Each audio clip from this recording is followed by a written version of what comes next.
The research vessel Odyssey drifted quietly through the dark expanse of space. Its long, silver hull caught the faint glow of distant stars. Below deck, Captain Elena Marquez studied the ship's sensors with a calm look. Suddenly, an alarm blinked on her screen.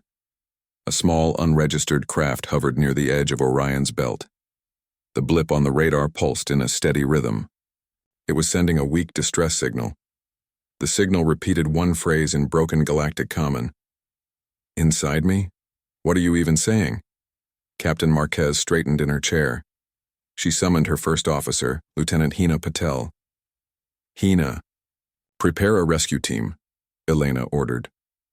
"We do not know who or what is inside that craft, but we cannot leave them to drift. Send a shuttle immediately." Within minutes, the shuttle Aquila detached from the Odyssey and glided toward the drifting ship. In the viewport, Hina saw faded markings on the alien hull. The craft's surface was scarred and scratched, as if it had been in a fight. Its shape was unlike any design in the Starfleet registry, a curved, organic form that shimmered when the light hit it. When the shuttle drew near, Hina and two security officers donned their suits and prepared to board. The airlock hissed open, to reveal a narrow corridor filled with dim blue light. Everything looked silent and still. Hina's heart beat faster. She raised her hand and motioned to her team. They moved forward carefully, weapons lowered but ready. At the far end of the corridor, an open hatch led to a small cabin. Inside, they found a single figure slumped against the wall. The girl's skin shone softly with bioluminescent patterns in greens and blues. Her eyes were closed. Her long hair lay in tangled waves across her shoulders. She wore a simple tunic made of an unknown fabric. Hina knelt beside her and tapped the girl's shoulder. "Wake up," she said gently. "We are here to help." The girl's eyes blinked open. At first, she stared at Hina's helmet, then shifted her gaze to the visor. Fear flickered in her eyes as she tried to move. Hina eased back to give her space, then held up a translator device. "Can you understand me?" Hina asked in calm tones. The device crackled, and the words came through in shaky galactic common. "Inside me? What are you even saying?" The girl's voice sounded small and frightened. Hina's translator repeated the phrase back to her team. They exchanged puzzled glances. "We are your friends," Hina said, tilting her head. She waited. The girl's shoulders trembled, and she tried to rise as if preparing to run or fight. Hina stopped her with a gentle nod of the head. The girl's gaze darted to the floor, uncertain. Hina signaled the security officers to move in. One of them, Ensign Marco Reyes, knelt and placed a hand under the girl's elbow. "We will not hurt you," he whispered. The girl hesitated but did not struggle. Together, they lifted her carefully and carried her back through the dim corridor. The hatch closed behind them, and the airlock sealed with a hiss. Across the shuttle, the medical bay was already prepared. Dr. Haruto Yamada scanned the girls, vitals on a portable monitor. Lights blinked green. Her heart rate was steady and her breath came in slow, shallow breaths. Haruto adjusted his gloves and leaned closer to read the data. The girl's skin glowed softly in the low lights of the medical bay. Bioluminescence pulsed along her neck and wrists, as if she were breathing colors instead of air. "Unusual physiology," Haruto murmured. He tapped a few commands on his tablet to begin a non-invasive scan.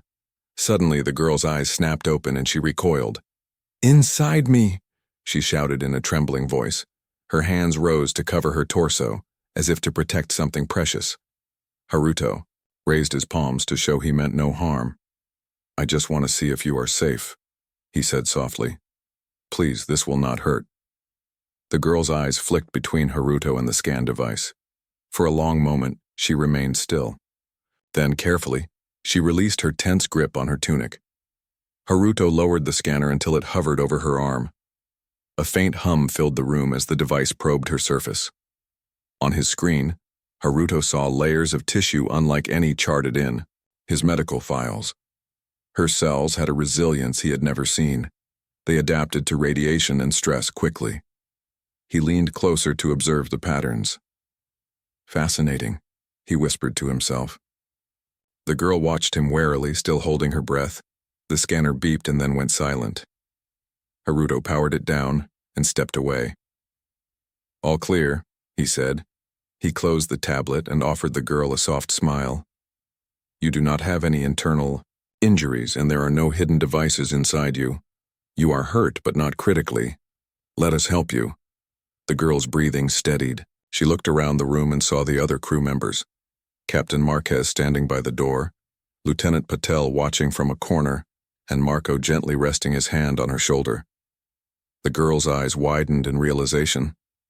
These strangers truly meant to help. Captain Marquez stepped forward with a gentle voice. I am Captain Elena Marquez of the Odyssey. You are safe now. Can you tell me your name? The girl hesitated. Her bioluminescent patterns faded from bright blue to a soft green. She drew a slow breath and whispered, I have no name here. I come from Kira 9. My people call me Leah. Elena nodded and knelt to be at eye level with her. Leah, welcome aboard the Odyssey. We will find out what happened to you in your home. For now, rest. You are among friends. Leah closed her eyes and leaned into the support of the padded bed. In the gentle Greeless, it only uses light and sound waves. He gestured toward a small scanning device on a wheeled cart. See? It does not hurt. Leah's breath caught in her throat. When she heard the word scan, her shoulders tensed. She raised both hands to cover her torso. The blue patterns in her skin flickered rapidly. Hina moved forward slowly. Hands raised in a peaceful gesture. Leah, we will not harm you. Please try to trust us. Her voice was soft, almost like a whisper. The translator on her belt repeated the words into Leah's native tongue. Leah glared at the scanner, then looked at Hina. Her eyes filled with fear and confusion. She shook her head and stepped back against the wall. No, she said in broken galactic common. Inside me. No, no. Dr. Yamada paused. He turned off the scanner's soft hum. The lights in the device dimmed. Very well, he said quietly. We will stop for now. Captain Marquez entered the room. She folded her hands behind her back. She studied Leah's shifting colors, with interest. Perhaps we should try to understand your culture first, Marquez suggested. Tell us what you know. Leah pressed her lips together. She closed her eyes and took a slow breath. The bioluminescence eased into a steady glow of pale green. Lieutenant Patel offered Leah a small plate with pieces of soft bread and fruit. You must be hungry. These are simple foods, but they are safe for humans. Leah looked at the plate. She sniffed the scent of the fruit. Then she carefully picked up a slice of a sweet orange fruit. She took a small bite. The juice dripped down her chin. Hina offered her a cloth. Leah wiped her mouth and smiled faintly. The walls of the chamber felt less threatening now. Marco Reyes, a security ensign assigned to watch over Leah, stepped into the chamber. He carried a small device that looked like a handheld tablet. I have found some reference data on Kira 9, he began. Your home system, correct? Leah nodded once, her skin shifting to a pale teal. Marco touched the tablet screen, and a holographic map appeared. It showed dozens of bright dots, stars and planets, connected by curved lines. One world glowed brighter than the rest. This is your world, yes? He asked, pointing to the bright planet. Leah's eyes focused on the hologram. She nodded again, her patterns changing to a gentle pink. Yes, home. Marco switched to a simple image of her species in a public archive. Children playing under violet skies, buildings made of white metal with blue glass. Leah leaned closer, her brow furrowing as she saw familiar shapes. That is my village, she whispered, but lost now. Tears gathered in her eyes. The pink in her skin shifted to a deep red, then softened to blue. She turned away, closing her eyes. Captain Marquez moved next to her. We are sorry for your loss, she said quietly. If you tell us more, maybe we can help. Leah took a shaky breath. She opened her eyes again. Her patterns glowed a calm green. My village attacked, she said. Her voice trembled. Machine. Ships came, we fled. She pointed toward the door. I ran. I escaped in the small craft.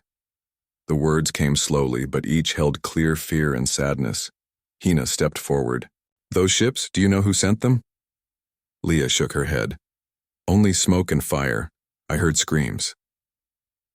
Her skin flickered between green and blue with each word.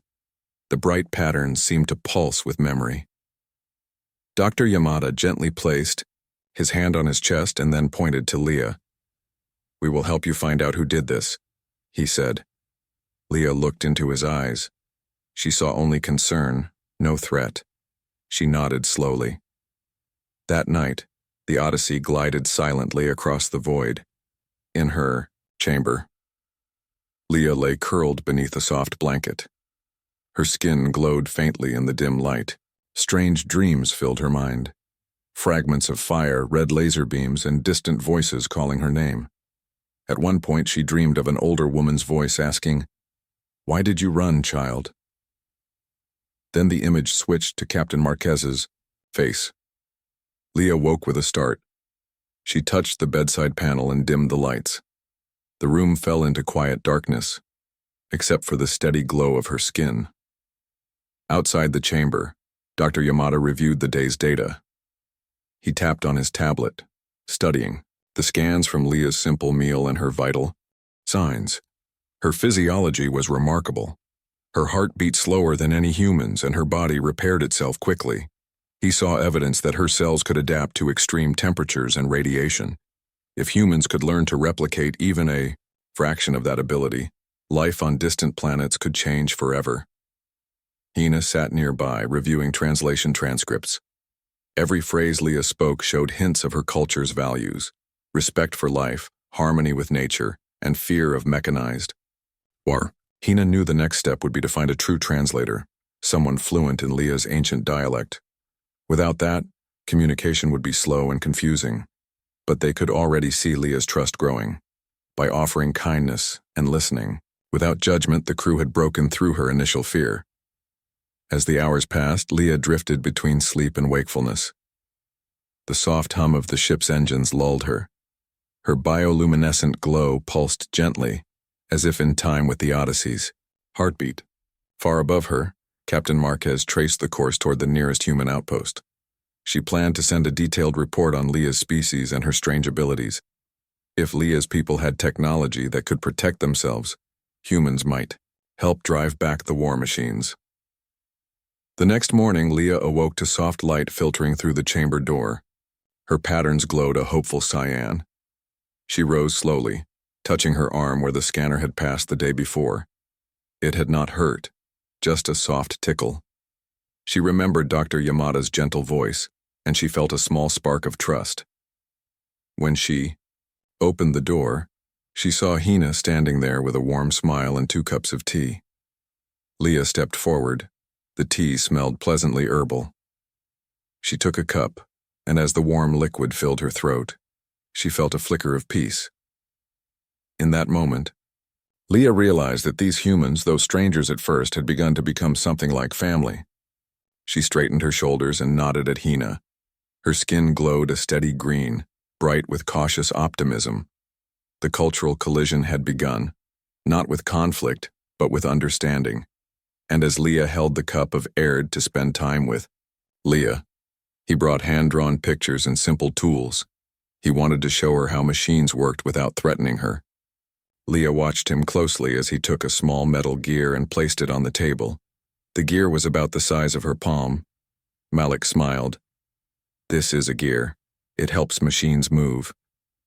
He turned it on his finger, letting it spin freely. Leah's bioluminescent skin pulsed a soft teal as she leaned forward. She reached out and touched the cool metal. Her fingers glowed for a moment, then she let go. Machine. Good? She asked in broken common.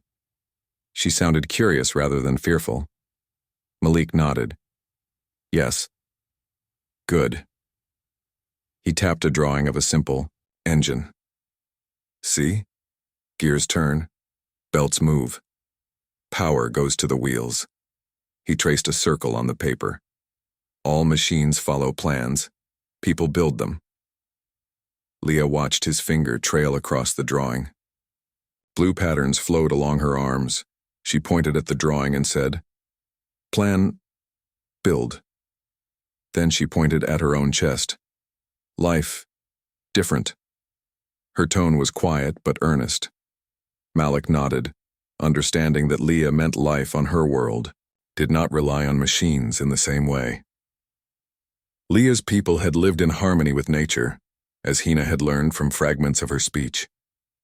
They did not depend on gears and screens the way humans did. Malik tapped his tablet. He opened a simple art program and drew a tree with roots and a glowing core at its center. "Power?" he asked, pointing at the glowing core in his drawing. Leah's eyes widened. She remembered stories of the energy core in her village, a hidden source of light that kept her people's homes warm. She traced the drawing with her finger. Core, save, people. Her voice shook. She closed her eyes for a moment as if she could see her world's core in her mind. Malik's expression turned serious. "Can you tell me more about this core?" Leah hesitated. She pushed back in her chair. Blue-green patterns swirled on her skin. "Core lost," she whispered. "Bad machines." She folded her arms. "They came. They took." Her voice softened as tears gathered in her eyes. Malik offered her a cloth. "I'm sorry," he said gently. "We will help you find it." Leah took a shaky breath and nodded. Her patterns faded from bright teal to a calm green. She tried to steady herself. "Village was near," she began, reaching into her memory. She closed her eyes and spoke slowly. "Violet sky.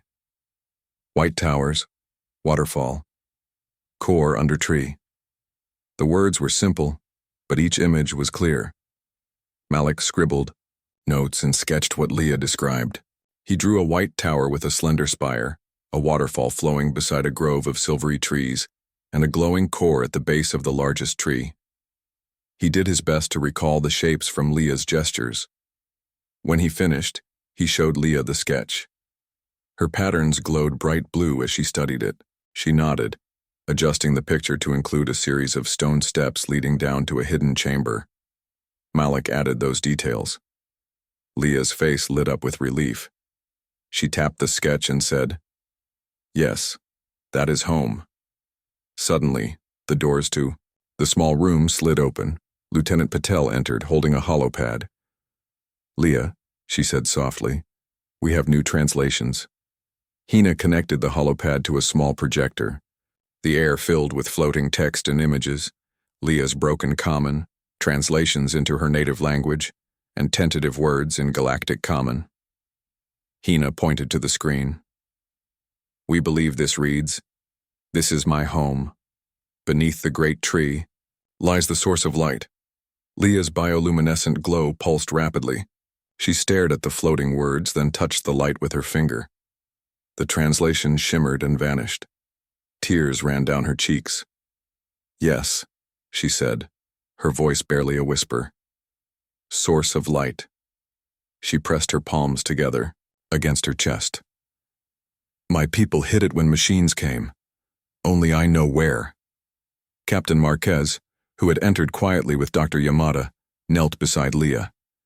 She placed a hand on Leah's shoulder. "You are brave," Marquez said, "but we must be careful. These machines you described, they will not stop until they find the source. We need a plan to protect it." Dr. Haruto Yamada joined them. He set down the portable medical scanner and opened his tablet. "Leah, your heart rate spiked," he explained. "I understand this is painful for you. We will move slowly." Leah's glow softened as she gazed up at him. "Thank you," she whispered. Her patterns dimmed to pale green. Hina spoke then. "We need coordinates. Does the map we saw earlier show the location relative to a star?" Leah closed her eyes and remembered. She pointed to the hollow map on Hina's pad. The map showed a cluster of stars. She tapped one near the map's edge. Star name, Itria 5, she said slowly. Planet, Kiraka. Hina typed the words into the translator. The ship's database returned a match. Kiraka, a small world with a thin atmosphere. Captain Marquez folded her arms. Kiraka, she repeated.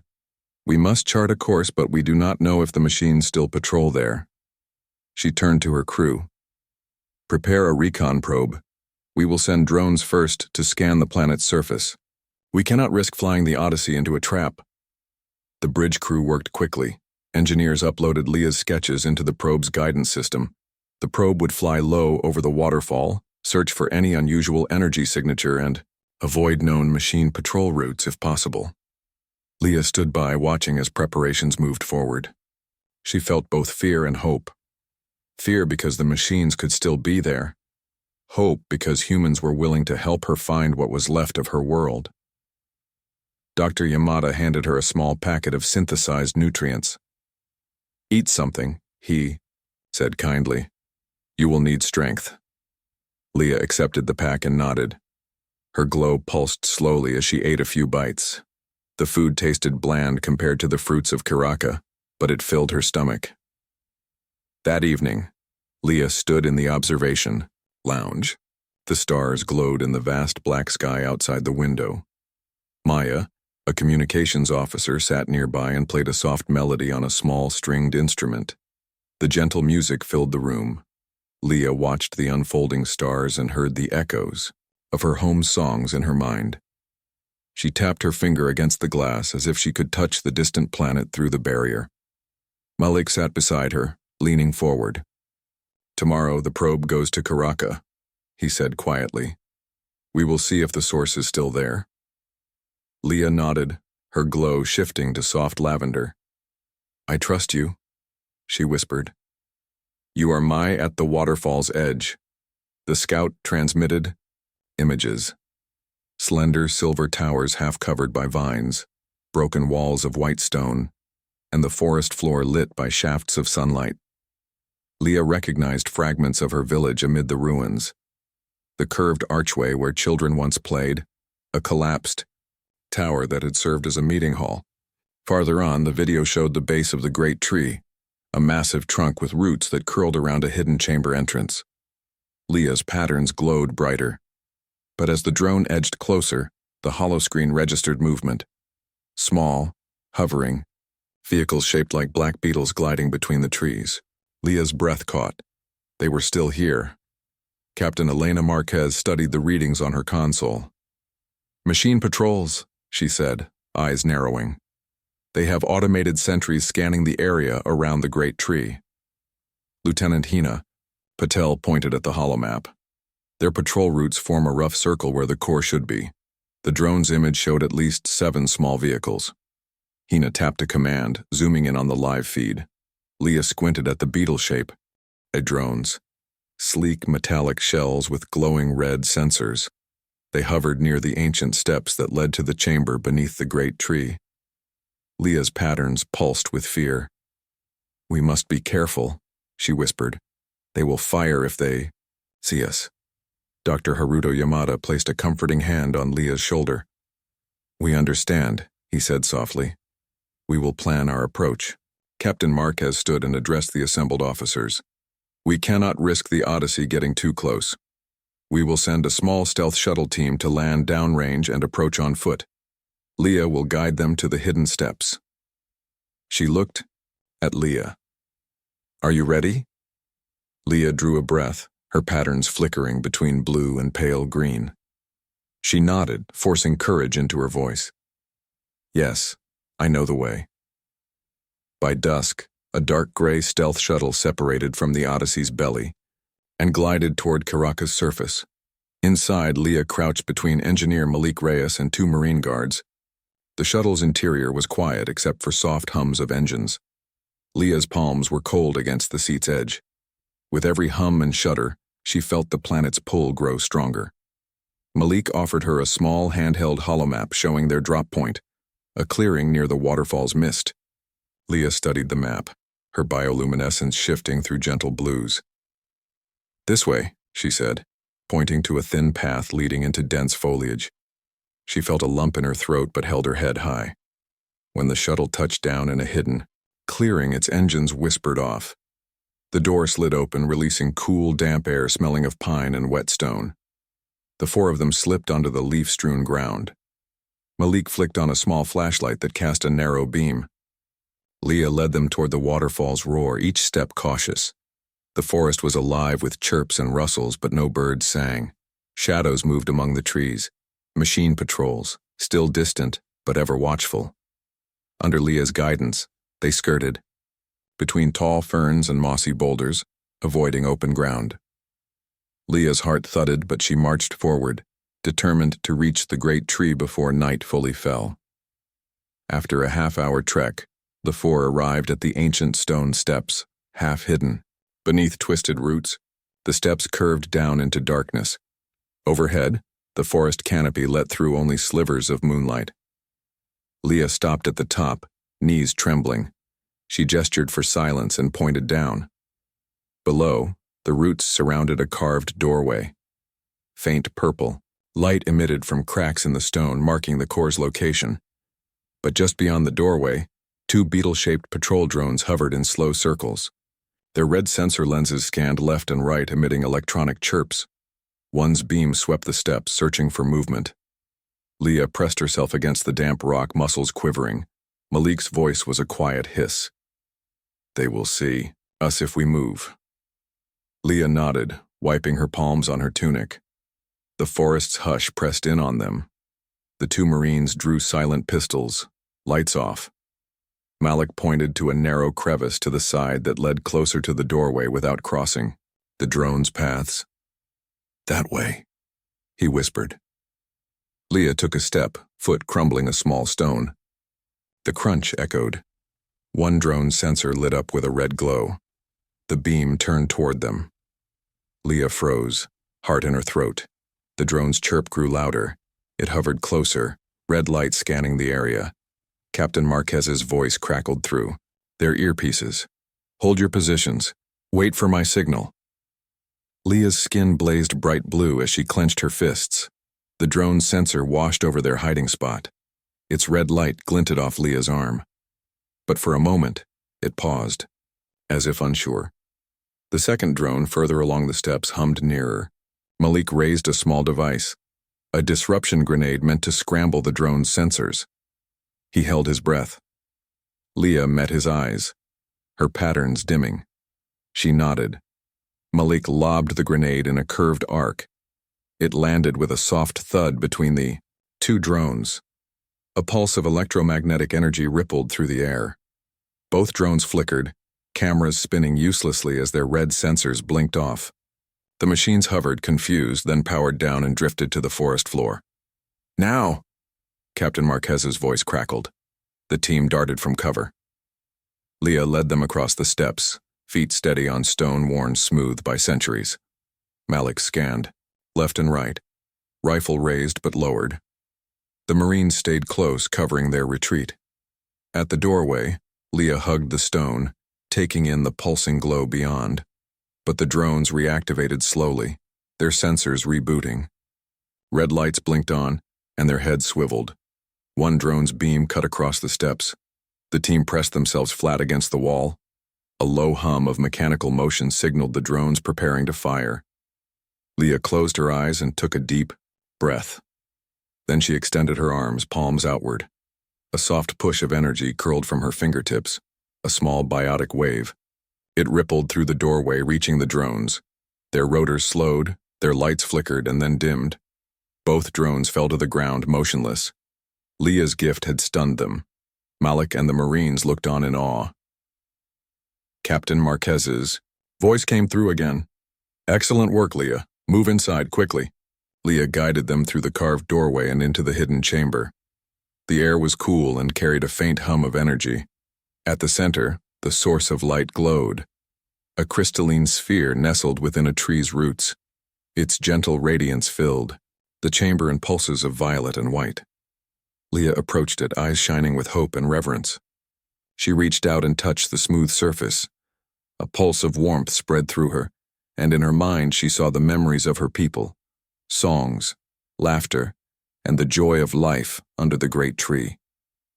Behind her, Malik gently placed a containment tube beside the sphere. "We will protect it," he said. Leah nodded, tears of relief shining in her eyes. The Marines watched, weapons lowered but at the ready. Captain Marquez appeared at the chamber's entrance as the team regrouped. "We have what we came for," she said quietly. "Let's return to the shuttle." Leah turned, her bioluminescent patterns glowing softly, a sign of peace and gratitude. As they retraced their steps, the source's light behind them, Leah felt the weight of fear lift. She had reclaimed a piece of her home, and with human help, she would see her people's legacy live on. The stealth shuttle lifted from Caracas' surface, bearing Leah, Malik Reyes, and 2 Marine guards. Inside, Leah held the crystalline source of light close. Its warm violet glow pulsed gently, as if it were alive. Malik monitored the shuttle's systems. "We have a clear flight path back to the Odyssey," he said. Leah nodded, but her bioluminescent patterns flickered with worry. She felt the hum of the source through her hands. Its energy was strong and soothing, but she sensed that the machines would not give up so easily. Outside the shuttle's small viewport, Caracas forests and waterfalls grew distant. Stars stretched into thin lines as the shuttle accelerated in a silent jump. Leah closed her eyes and focused on the source. In her mind, she could feel the memory of her people. She saw the hidden chamber, the great tree's roots wrapping around, the glowing sphere. She heard the laughter of children and the voices of elders singing songs of light. A single tear slid down her cheek. Suddenly, the shuttle's sensors beeped an urgent warning. Malik frowned at his console. "Captain Marquez," he called into his comlink. "We have incoming signals. A small cruiser is nearing our position. It looks armed." Leah's glow shifted to bright blue. Her heart pounded. The warriors who attacked her village must have learned the source was taken. Now they came to reclaim it. Inside the shuttle, the 2 Marines readied their weapons. Leah stood holding the source carefully. "They will not let us go," she whispered. Malik's face was tense, but he kept his voice steady. "We must block their scanners so they cannot lock onto us." He reached into his pocket and pulled out a small device, a jammer designed to disrupt enemy radar. He tossed it into a corner of the shuttle. "I will activate it in 3, 2, 1. The device beeped and then emitted a pulse of static. Outside, the enemy cruiser's sensors sputtered and died. On the shuttle's hollow screen, the contacts blurred and vanished. Malik let out a quiet breath. "We are safe for now," he said. Leah exhaled slowly, relief washing over her. But the reprieve was brief. The cruiser activated a wide beam scanner that pulsed bright green light.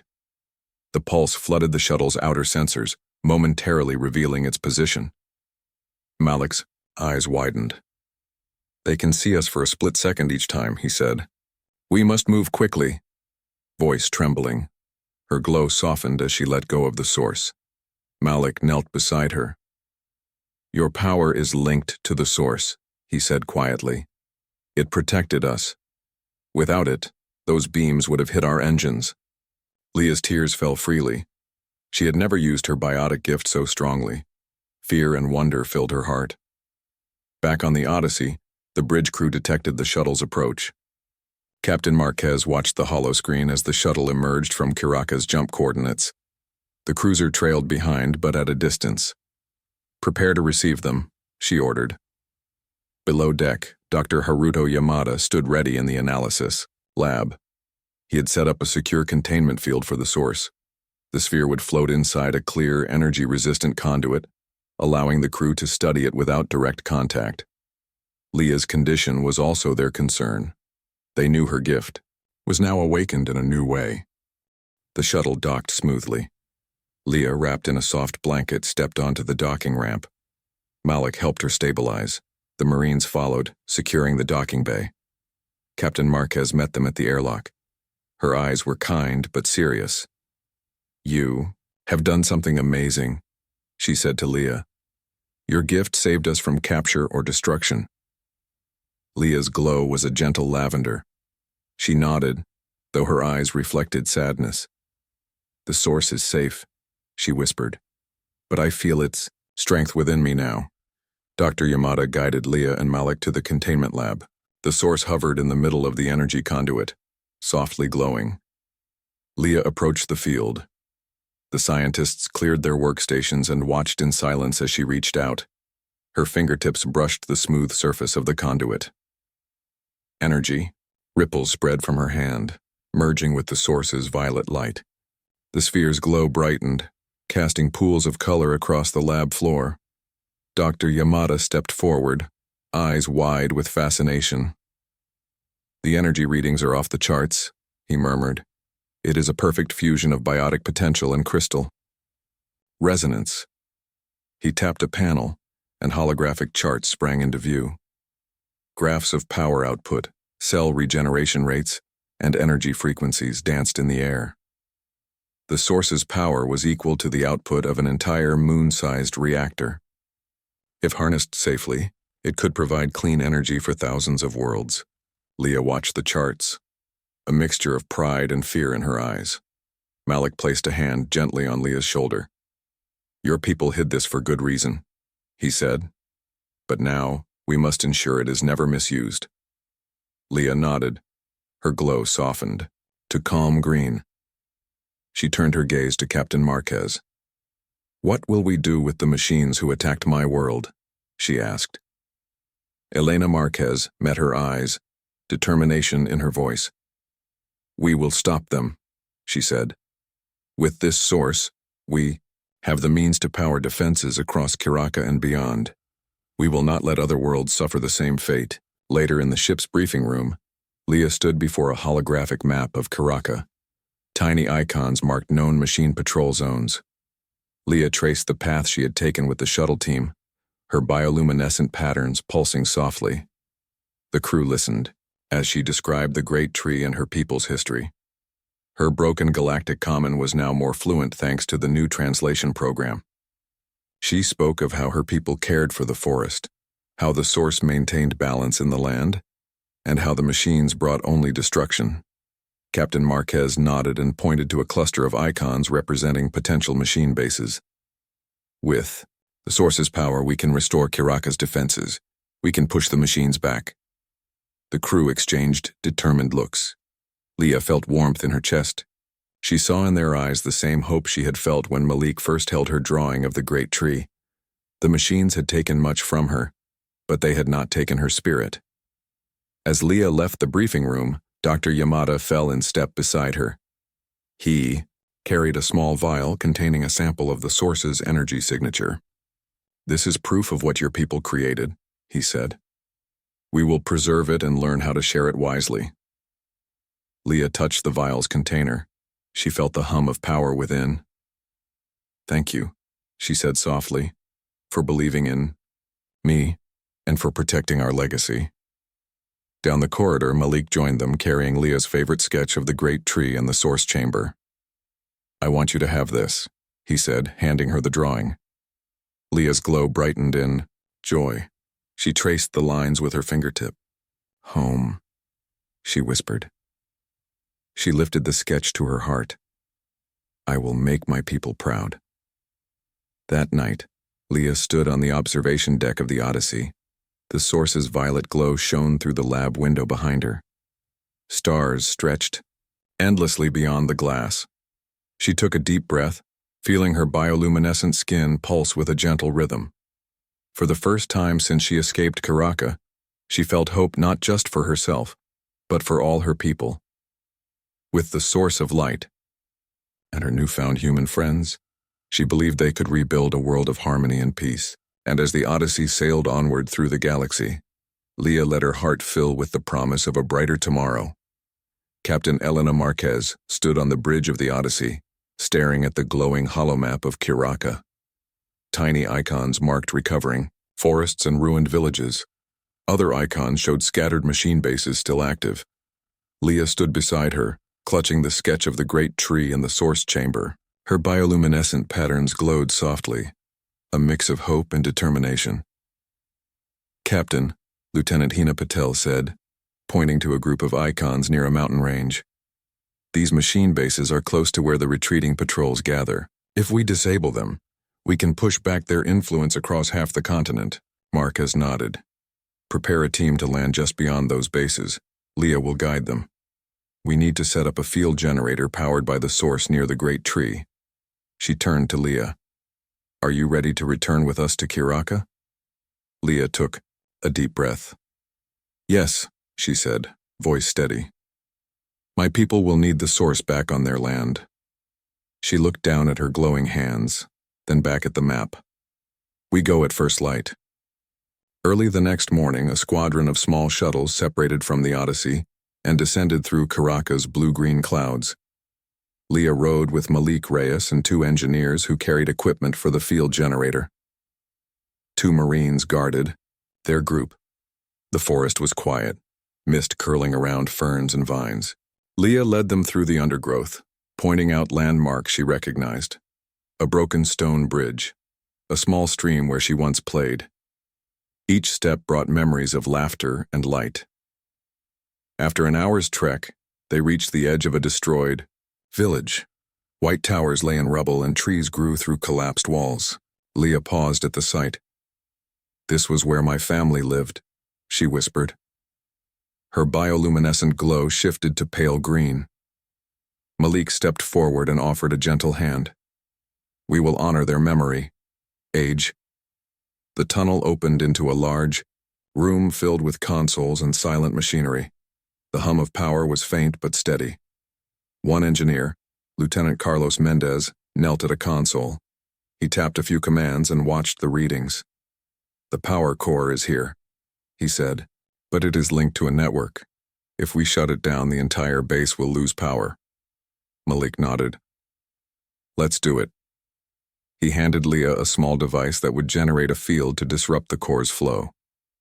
Leah took it carefully and stepped forward. She placed the device on the ground and activated it. A soft pulse of energy spread out, and the machine's lights flickered and died. Alarm klaxons sounded. Metal doors slid open, and 2 patrol drones rushed in, red sensors glowing. Leah braced herself. The drones hovered near, scanning. Leah raised her hand, calling upon the source's power within her. A gentle wave of force rippled through the room, and the drones' wings jammed. They fell to the floor, inert. Leah exhaled, relief washing over her. The engineers cheered softly, and the Marines secured the base. Outside, they watched as the base's towers went dark. Leah's pattern shifted to a calm teal. "One base down," Malik said. "Now we move to the next." Over the next 2 days, the team advanced to 3 more bases. Each time, Leah guided them through hidden paths, avoiding drone patrols until they reached the cores. The engineers placed disruptor devices while the Marines guarded them. Every base fell quietly, their metal walls going dark, their drones falling, motionless. Leah's confidence grew with each success. She saw in Malik and the others a steadfast loyalty that reminded her of her people's devotion to the great tree. At dusk on the 3rd day, Leah and her team reached a wide clearing at the foot of the mountain. In its center stood a tall spire of black metal, the largest base yet. It glowed faintly against the violet sky. Leah swallowed hard, her bioluminescent glow dimming. "That is the main hub," she said. "It controls all other bases nearby. We must end this." Marines formed a protective circle around the engineers as they unpacked the field generator. Leah took the source of light from its containment tube. Its violet glow reflected on everyone's faces. She stepped forward to the base's entrance. Worst of all, this doorway was wide open. A trap. Inside, she could see rows of inactive machines waiting, their sensors off but their chambers lit by flickering lights. Captain Marquez's voice crackled in their earpieces. "Be careful. They may try to activate internal defenses." "Malik?" tapped Leah's shoulder. You lead. We will follow. Leah nodded, drawing strength from the source's warmth. She entered the base quietly. The corridor was long and lined with panels. She held the source high, its glow lighting her path. In the central chamber, a large console hummed with energy. Around it, half-assembled machines lay dormant. Leah felt the source's pulse quicken. She approached the console and placed the source on a recessed platform. The machine's power grid recognized its energy signature.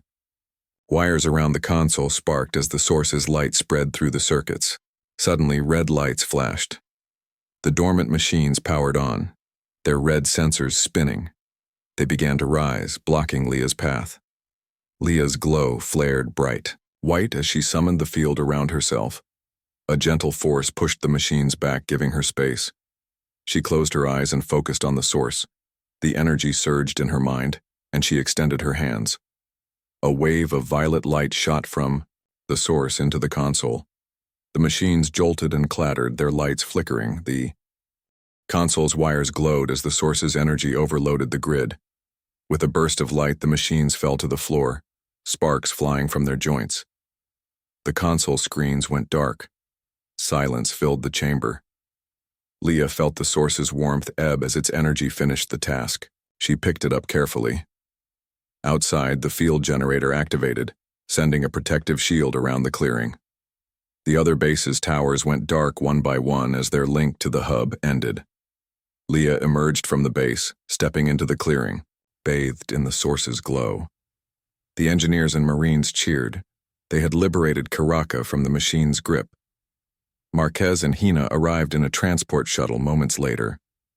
Leah smiled as she saw their faces. We did it, she said softly, her bioluminescence glowing a proud lavender. Captain Marquez held out her hand. Thanks to you, Leah. Your people can rebuild their home. Leah looked at the great trees, distant silhouette white against the twilight sky. She felt hope swell in her chest. With the source's light shining once more, Karaka could heal. That night, around a small campfire in the clearing, Leah and her friends gathered. Malik strummed a simple tune on his small stringed instrument. Leah hummed along softly in her native language, the melody carrying memories of her people. Captain Marquez and Lieutenant Patel watched in quiet respect. Leah's bioluminescent skin glowed softly, casting dancing lights on the surrounding trees. As the stars twinkled above, Leah felt a sense of peace settle around her. Her journey had been long and difficult, but now a new chapter began, a chapter of healing, friendship, and the light of a brighter future for Karaka. Leah stood at the edge of the great tree's roots, watching the soft glow of the source of light. The forest around her felt alive again. New green shoots grew among broken stones and small animals scurried through the underbrush. The sky above was clear and violet, the same color she remembered from home before the machines came. She held the source close, feeling its warmth spread through her hands. Captain Elena Marquez walked beside Leah, her footsteps gentle on the mossy ground. The field generators are in place, the captain said. Your people can use the source to bring the forest back to life. Leah nodded, her bioluminescent patterns pulsing softly in gratitude. She turned to look at the clearing where the machines once stood. Now only silent towers remained, waiting for a new purpose. Lieutenant Hina Patel approached, carrying a small crate of seeds from the Odyssey's biolab. These plants are native to Karaka, Hina explained, opening the crate to show tiny green sprouts. They will help restore the land quickly. Leah knelt and gently planted the seeds around the roots of the great tree. With each handful of soil she covered them, memories of her people's songs filled her mind. She could almost hear the children playing under the violet sky again. Engineer Malik Reyes watched from a short distance, his eyes bright with pride. He carried a small tool pouch full of mapping devices and repair kits. I checked the other villages, he told Leah quietly. Many of them are ready to start rebuilding. We can help repair walls and clear debris. Leah smiled at Malik. She could feel the source's energy pulsing through the generators, powering them steadily. Thank you, Malik, she said. You have done more for me than you will ever know. Dr. Haruto Yamada arrived next, carrying a collection of seed packets and small containers of biotic fertilizer. These formulas will help the plants grow strong under the great tree, he said. Your people's biology and the source's power make a perfect combination. Leah accepted the packets and nodded. She felt hope bloom in her chest as she imagined forests filled with light and life once more. As the day passed, villagers began to emerge from hidden shelters deeper in the forest. They had heard that the machines were gone and that Leah, with help from humans, held the source once more. Small groups of anxious faces crept into the clearing. Some carried tools, others held young children. When Leah stepped forward with the source, the villagers gasped. Many fell to their knees, their eyes wide with tears. They remembered the old songs of light and the days before fear filled their hearts. An elderly man approached Leah, his white hair flowing in the soft breeze. He placed a hand on Leah's shoulder and spoke in her native tongue. Though the humans did not understand, Leah felt his gratitude deeply. The man bowed his head, then stepped aside to let the villagers approach the source. One by one, they placed their hands on the protective glass of the conduit. A gentle glow spread across their faces as energy flowed from the source into their bodies, soothing old pains and lifting heavy worries. Captain Marquez stood back, watching the scene with quiet respect. She turned to Lieutenant Patel. They look at us with wonder, but we must give them space to feel hope. Hina nodded and retraced her steps to the generator controls. The field is stable, she reported. The forest will begin to heal within hours. Marquez placed a hand on Leah's shoulder. You have given your people a new chance. Felt tears fill her eyes as she watched the villagers. Some smiled and spoke to each other, touching the ground where new shoots emerged. A small child offered Leah a hand-carved trinket made of violet wood. Leah accepted it, placing it around her neck. It represented the first gift of peace. She knelt to the child's level and touched his cheek gently. The boy's wide eyes shone with wonder and joy. As evening fell, lanterns hung from nearby trees, casting a warm light across the clearing. The villagers gathered around the great tree's base, forming a circle of unity. Leah stood in the center, holding the source high above her head. Villagers joined hands, as did Captain Marquez, Hina, Malik, and Dr. Yamada. Together, they created a ring of light. Leah closed her eyes and whispered a song of old, one her mother had taught her as a child. The hum of the source joined her voice, filling the forest with a gentle melody. The humans listened in silent awe. They felt the bond of trust that Leah had forged between two worlds. When Leah's song ended, the villagers began to clap softly, their faces shining with tears and hope. Captain Marquez raised Leah's free hand in acknowledgement. To Leah, she said loud enough for all to hear, the girl who brought light back to Caraca. Leah bowed her head, her glow now a steady green, representing life and renewal. Later that night, around a small campfire at the forest's edge, Leah and her friends reflected on what had happened. Curled up on a blanket, Leah looked at the soft flames dancing in the dark. Will my people remember the machines? She asked quietly. Malik handed her a mug filled with warm tea made from Caraca's new herbs. They will remember, but they will not fear, he said. They have you, and the source to guide them. Leah sipped the tea, its flavor warm and sweet. Dr. Yamada joined them, carrying a small notebook filled with sketches of the source's energy patterns. We will study how to replicate this balance, he said. Other worlds can benefit from what we learn here. Leah nodded. She felt a deep pride in her heart. I want my people to share these lessons, she said, to live in harmony, not fear. Captain Marquez sat a short distance away, looking at the stars through the forest canopy. Leah joined her, leaning against her captain's leg. Thank you for believing in me, Leah whispered. Marquez stroked Leah's glowing hand. You taught us more than we taught you, she replied. That hope and kindness can heal even the darkest wounds. As the fire crackled, Leah watched the forest, breathing with life. The great tree's roots glowed faintly beneath the soil. The field generators hummed softly, powered by the source. She knew that her people would build new homes, plant new gardens, and teach their children the songs of light once more. And she knew that humans and Kirikans would walk together toward a future filled with possibility. Before sleep claimed her, Leah gazed at the stars, thinking of the journey ahead. The machines were driven back, but other challenges might come. Yet she felt ready. With friends at her side, and the source lighting her path, she believed that any darkness could be overcome.